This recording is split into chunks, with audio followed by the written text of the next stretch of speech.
तो चलिए आज एक ऐसे सफर पर चलते हैं जो हमें वक्त की शुरुआत तक ले जाएगा। पता है, ये सिर्फ ब्रह्मांड की कहानी नहीं है, ये तो हमारी अपनी कहानी है, क्योंकि हम सब उसी तारकीय धूल से बने हैं जिसने इस पूरी कायनात को शक्ल दी। जरा एक पल के लिए सोचिए, कल्पना कीजिए, कुछ भी नहीं, मतलब सच में कुछ भी नहीं। ना कोई जगह, ना ही वक्त की टिक टिक, कोई टिमटिमाते तारे नहीं थे, कोई घूमते हुए ग्रह नहीं, बस एक गहरी अनंत खामोशी। और उस बेहिसाब खामोशी के बीच सोचिए, वो सब कुछ जो आज है, जिसे हम जानते हैं, महसूस करते हैं, वो सब कुछ एक सुई की नोक से भी छोटे, एक अकेले हैरत अंगेज बिंदु में सिमटा हुआ था। तो ठीक है, कहानी की शुरुआत यहीं से करते हैं। देखते हैं कि बिग बैंग से ठीक पहले आखिर था क्या। हमारी ये कहानी आज से कोई 13.8 अरब साल पहले शुरू होती है। आप कह सकते हैं कि ये वो तारीख थी जब हमारे ब्रह्मांड की कहानी की किताब का पहला पन्ना लिखा गया। साइंटिस्ट इस शुरुआती हालत को सिंगुलैरिटी कहते हैं। सोचिए, एक ऐसी जगह जहां फिजिक्स के सारे नियम जो हम जानते हैं वो टूट जाते हैं, जहां डेंसिटी और टेम्परेचर मतलब घनत्व और तापमान अनंत हो जाते हैं। सच कहूं तो ये एक ऐसी हालत थी जिसे हमारा दिमाग पूरी तरह से सोच भी नहीं सकता।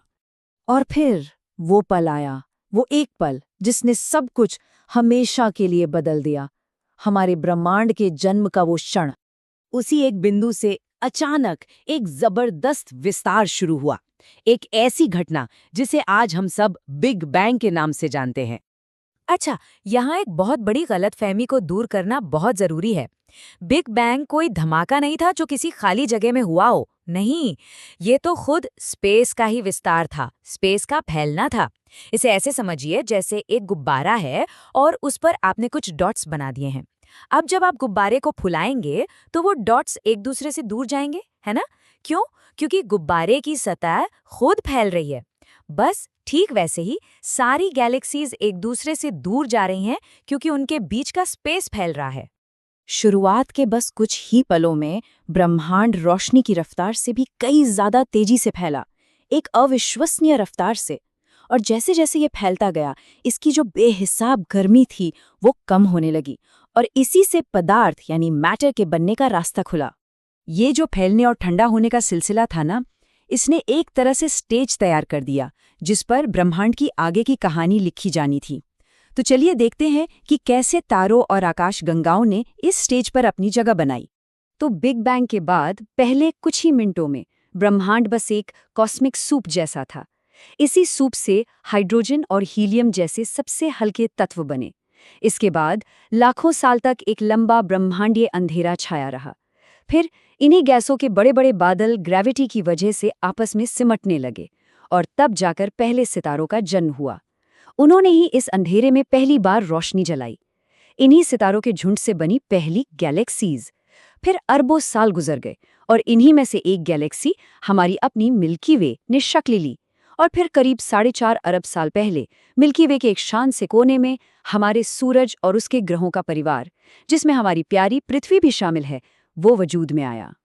और आज हम यहाँ हैं, उसी सितारों की धूल से बने हैं जिसने उन पहले सितारों को बनाया था। हम आज आसमान की तरफ देखते हैं और इस विशाल, इस अद्भुत कहानी को समझने की कोशिश करते हैं जिससे हम सब जुड़े हुए हैं। लेकिन इतना सब कुछ जानने के बाद भी एक सवाल आज भी है, एक ऐसा सवाल जो आज भी साइंस की हदों पर एक बहुत बड़ी पहेली बनकर खड़ा है। और वो सवाल है, बिग बैंग से पहले क्या था? सोचिए, जब वक्त ही नहीं था तो उस पहले में आखिर था क्या? क्या वहां सिर्फ शून्यता थी, एक ऐसी शून्यता जिसकी हम कल्पना भी नहीं कर सकते, कुछ भी न होने का एक अंतहीन समुंदर? या फिर कुछ और था? क्या हमारा ब्रह्मांड किसी साइकिल का हिस्सा है, अनगिनत ब्रह्मांडों में से बस एक जो हमसे पहले भी थे और हमारे बाद भी होंगे? सच कहूं तो ये ख्याल ही दिमाग घुमा देता है। सच्चाई तो ये है कि हम नहीं जानते। ये एक ऐसा राज है जो हमारी आज की समझ से बहुत बहुत परे है। एक ऐसा सवाल जो आज भी साइंटिस्ट्स और फिलोसोफर्स दोनों को सोचने पर मजबूर कर देता है। तो क्या हम कभी ब्रह्मांड के बनने के इस आखिरी राज से पर्दा उठा पाएंगे, या ये राज हमेशा के लिए वक्त के पर्दे के पीछे ही छिपा रहेगा? हमारी पहुंच से हमेशा के लिए दूर? इसका जवाब तो सिर्फ वक्त ही दे सकता है। अगर आप भी ब्रह्मांड की ऐसी ही दिमाग चकरा देने वाली और रहस्यमयी कहानियों में दिलचस्पी रखते हैं, तो खोज के इस सफर में हमारे साथ बने रहिए। इतिहास की दुनिया को जरूर फॉलो करें।